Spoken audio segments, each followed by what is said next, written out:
Century मार के under 19 final जीताने वाला कैप्टन उन्मुख चंद तो आप सभी को पता होगा। तभी सबको लगता था कि चंद इंडिया का one of the finest batsman बनेगा, लेकिन now he is playing for the USA. क्यों? क्योंकि इंडियन टीम में उसके लिए जगह ही नहीं है यार। और ऐसे कई सारे अनफॉर्चुनेट प्लेयर्स हैं जिन्हें इंडिया की कैप कभी नहीं मिल पाई।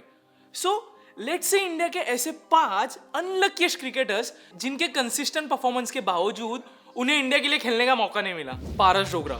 पारस डोगरा हिमाचल प्रदेश का right handed middle order batsman है। पारस ने 2001-2 के रणजी सीजन में डेब्यू किया था और अभी तक के इंडियन डोमेस्टिक सर्किट का he is one of the best batsman. Paras ने डोमेस्टिक सर्किट में टोटल 9,333 रन मारे। रणजी ट्रॉफी की हिस्ट्री में he holds the record of most double centuries. 128 matches में पारस ने total 31 centuries and 32 half centuries मारी है। रणजी के मोस्ट सेंचुरीज के लिस्ट में पारस डोगरा सेकंड पोजीशन पर है, behind the legendary Wasim Jafar.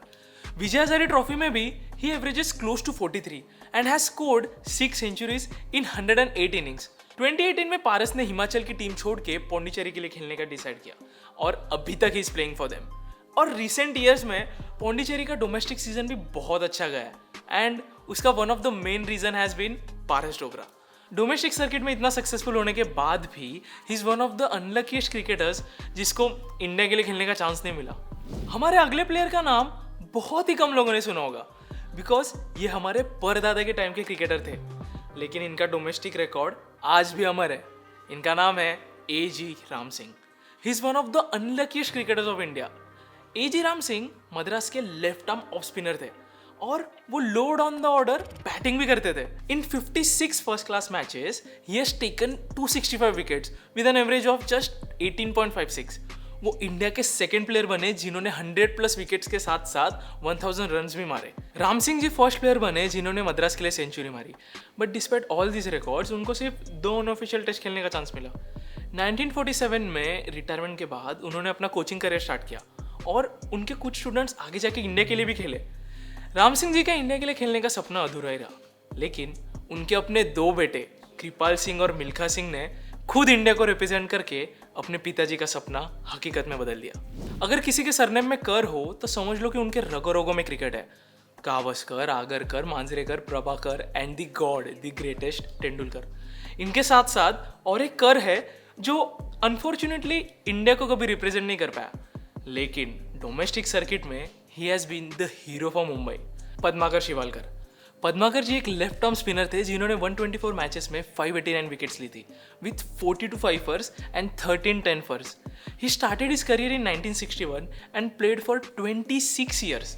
उनके बेस्ट फिगर्स रणजी के 72-73 फाइनल्स में आए थे। In that match he took 8 wickets for just 16 runs. Shivalkar Mumbai के all time highest wicket taker है और रणजी में he has second most tenfers. 2016 में he received C.K. Naidu life time achievement award, but इतने सक्सेस के बाद भी वो इंडियन टीम का दरवाजा कभी नहीं तोड़ पाए। मुंबई का अनमोल रत्न Amol Mujumdar first class cricket का बेस्ट बैटर था। वो एक ऐसा बैटर है जो शायद किसी दूसरे एरा में बॉर्न होता तो he would have been the best batsman for India. First class में after 171 matches he has scored 11,167 runs with 30 centuries and 60 half centuries. उन्होंने 1993 में मुंबई के लिए डेब्यू किया और तभी ही was called as the new Tendulkar. Mumbai के लिए अपने फर्स्ट मैच में ही स्कोर्ड 260 रन्स। ये डोमेस्टिक सर्किट का एज अ डेब्यूटेंट रिकॉर्ड था जो हाल ही में जाके 2018 में टूटा है।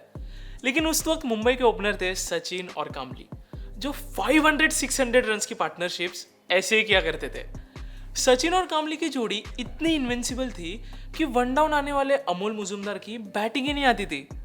तेंदुलकर और कामली इतने अच्छे बैटिंग करते थे कि कभी कभी तो कामली पैड्स निकाल के इनिंग एंजॉय करता था।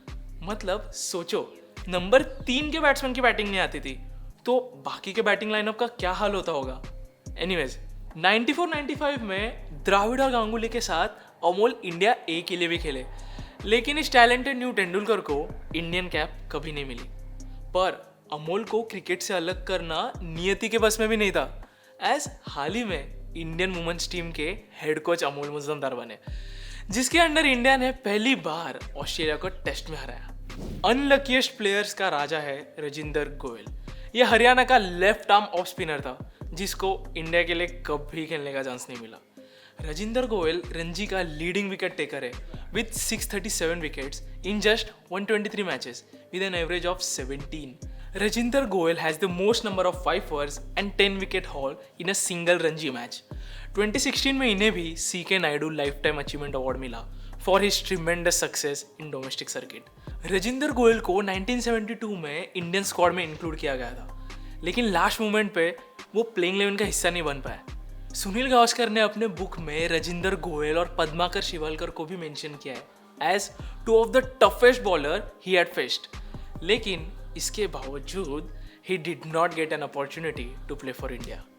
तो बच्चों, अगर आप भी क्रिकेटर बनना चाहते हो तो इस वीडियो के बाद अपना माइंड मत चेंज कीजिए, सिर्फ एक्सेप्ट कीजिए कि इंडिया को रिप्रेजेंट करने के लिए आपको थोड़े से लक की तो ज़रूरत है, जो इवेंचुअली मेहनत के साथ आता है। इवन टुडे डोमेस्टिक सर्किट में प्रियंक पांचाल, शैम्स मुलानी, सरफराज खान जैसे कई प्लेयर्स हैं जिन्होंने कंसिस्टेंटली अच्छा परफॉर्मेंस किया है, लेकिन इंडियन कॉल आज तक नहीं आया।